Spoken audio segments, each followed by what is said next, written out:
DeCastro and the LVMPD duke it out for motion domination. Karen Reed judge says no to her dropping charges against her. Says jury didn't acquit her on nothing. Regan Benson changes her mind. Unbrands the rebranding. Plus, news on Floyd Wallace instead of a GoFundMe look? Oh God, no. Somebody fund the GoFundMe or we're stuck with more Floyd. All this and more in this edition of Auditing Insanity.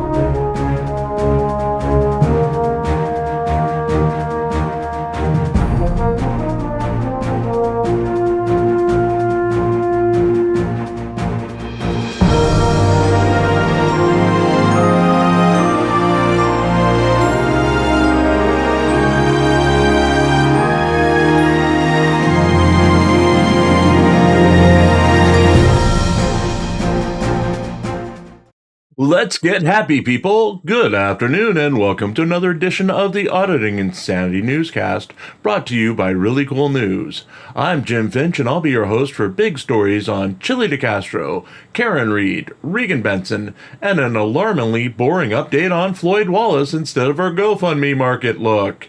Yeah, we're going there, so buckle up as we ask you to focus on GoFundMe, Wallace plea deal news, and more. Thursday and Friday brought no real news to the GoFundMe market, as her own ongoing expenses campaign won the day with a $10 donation on Thursday, but failed to do so on Friday, as is custom by our mysterious benefactor, as the paper was dark for most of the day. The news itself for the market was usually bleak, as no one did anything yet again to spark any donations, and even those in apparent need, Jose DeCastro, Floyd Wallace, etc., could not be bothered to attempt to raise money for the campaigns. Wallace's special case, as his own fund seems to be at the heart of some controversy in his community. He raised funds for overseas trips that he apparently never took, as he focused on South American countries since the fall of 2023 and never made it to Asia as promised. Wallace has admitted that the money from various campaigns has gone elsewhere and issued partial refunds to those who funded trips he never took. However, in not keeping his word, he otherwise alienated his donors, resulting in the lack of backers he complains about in more modern live streams. Wallace made some news over the past week as his attorney apparently negotiated the plea deal he has been bragging about for some time now, as there's a new listing on his file for plea and sentencing in Oklahoma scheduled for October 1st, 2024. Wallace was arrested in Oklahoma last year after acting strangely in a police parking lot at the Cleveland County Jail. He refused to comply with orders from police and was arrested and released on bond later in the evening. This was Wallace's last known audit while working in conjunction with Jose Chile DeCastro, as Wallace chose to leave the country after the arrest to focus on sex tourism. It is unclear if the pending plea deal will prevent Wallace from leaving the country later this month for his planned trip to Colombia. The YouTuber hasn't live-streamed or put out content since the plea deal, but is not listed as a current inmate in the Cleveland County Detention Center, where he would have been housed if his bond was revoked. We'll update this story with more news as he either goes live or the courtside updates. On that note, if you'd like to answer our plea for either wet cat food or actual people food, and to force me to keep writing this column each day, we do have a GoFundMe of our own. All proceeds go to keep the lights on, eating, and writing new stories to feature here and on ReallyCoolSite.org.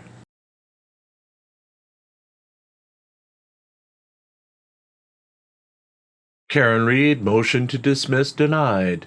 The Karen Reed defense team suffered an expected blow on Friday as Judge Beverly Cannoni ruled against motions to dismiss by accused murderer Karen Reed of second-degree murder charges and charges of leaving the scene of an accident after knowingly injuring someone. Reed is on trial for allegedly striking her then-boyfriend, Boston police officer John O'Keefe, with her SUV after an argument when she was dropping O'Keefe at a friend's after-party after a night of bar hopping. The defense for Reed claims that O'Keefe was murdered at the party by homeowner Brian Albert, nephew Colin Albert, and friend Brian Higgins, and then deposited on Albert's front lawn as part of a massive conspiracy to blame Reed for the murder. Reed's first trial for the murder ended in July with a hung jury after a little over 24 hours of deliberations.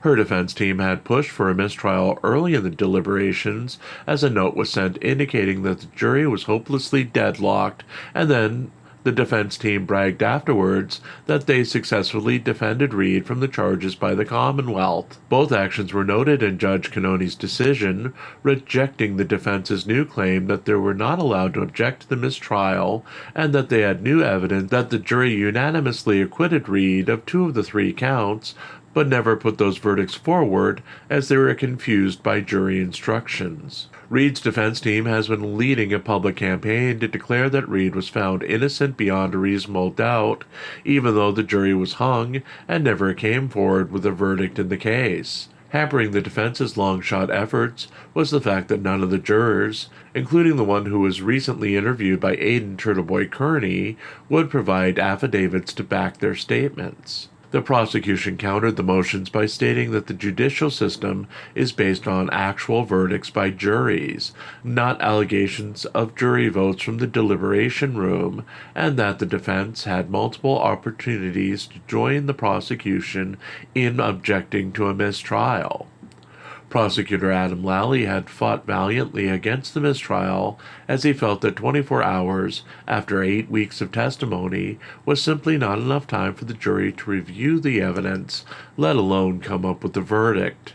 He was overruled, and the judge declared a mistrial without objection from the defense. Reed is expected to appeal the decision to the Massachusetts State Supreme Court. Her second trial for the murder of John O'Keefe is expected to start in late January 2025.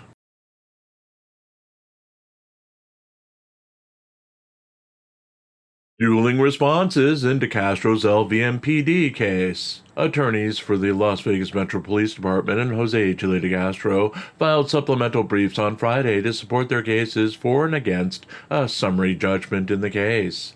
DeCastro's lawyer, Michael Mee, essentially drew upon DeCastro's recent victory in an appeals court that overturned his sentence for obstructing an officer and interfering in a traffic stop, crimes which DeCastro served nearly 4 months in the Clark County Detention Center while awaiting his appeal. Mee hit on the point that the appeals court found that arresting officer Brandon Bork did not have probable cause and violated DeCastro's First Amendment right to record when he arrested DeCastro in March of 2023. The attorney stuck to Las Vegas revised codes, which stated that the statute which was applied to DeCastro for his arrest only covers fighting words and physical contact that would hinder, delay, or obstruct a public officer from performance of their duties, which Mee claims DeCastro did not do.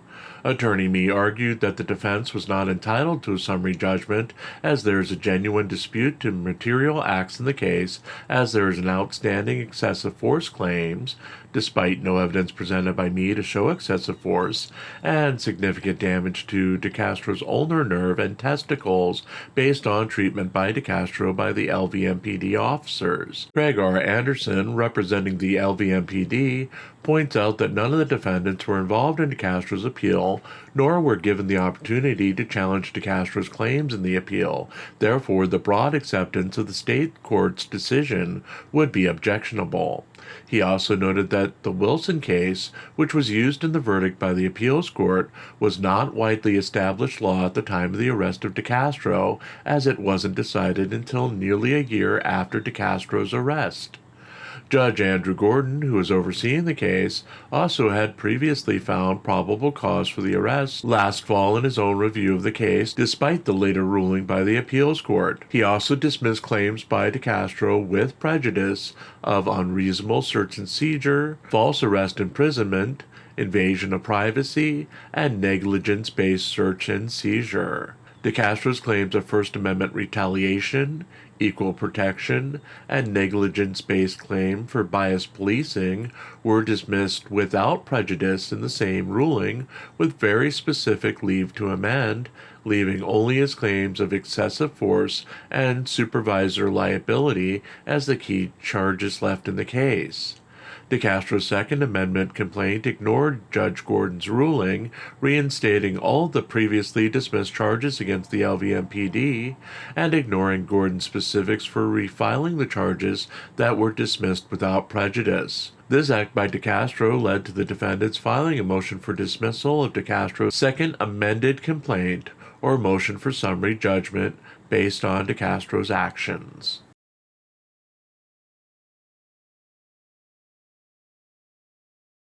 Benson reverses course.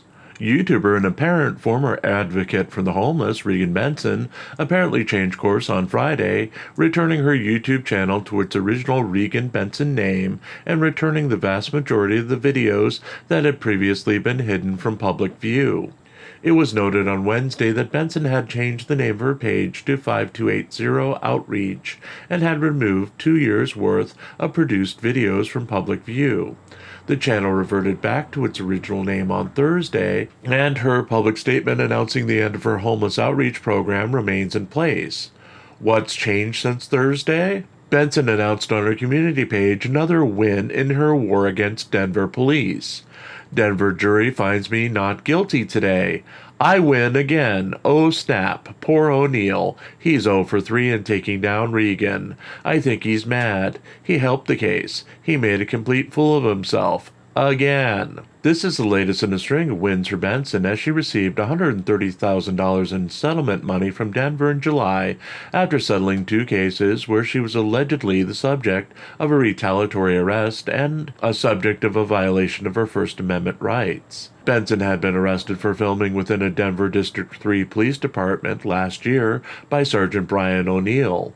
The arrest was aired live on a YouTube channel, with a fan in the area coming to retrieve Benson's devices after seeing that Benson was being arrested on her live stream. Apparently, as part of Benson's settlement with Denver, signs prohibiting recording in Denver area police stations have been removed. Also, as part of the settlements, the Denver Police Department admitted no wrongdoing, though released documents have shown that internal investigations found that officers acted improperly in both incidents that inspired the lawsuits. We'll continue to monitor Benson's page for further changes.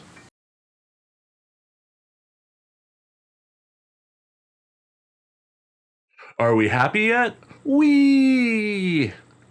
We're so very late tonight, so we're skipping the outro and going straight to bed. No rest for the resting and wicked times for the wicked, as we're out of here for another day. Remember, we're back live Sunday night with our next big all-star panel that'll probably be interrupted for another coded non-crisis. But hey, we gotta pay the bills, so join us and know that we're always here for you, unlike some bastard Scottishman who sleeps and all that.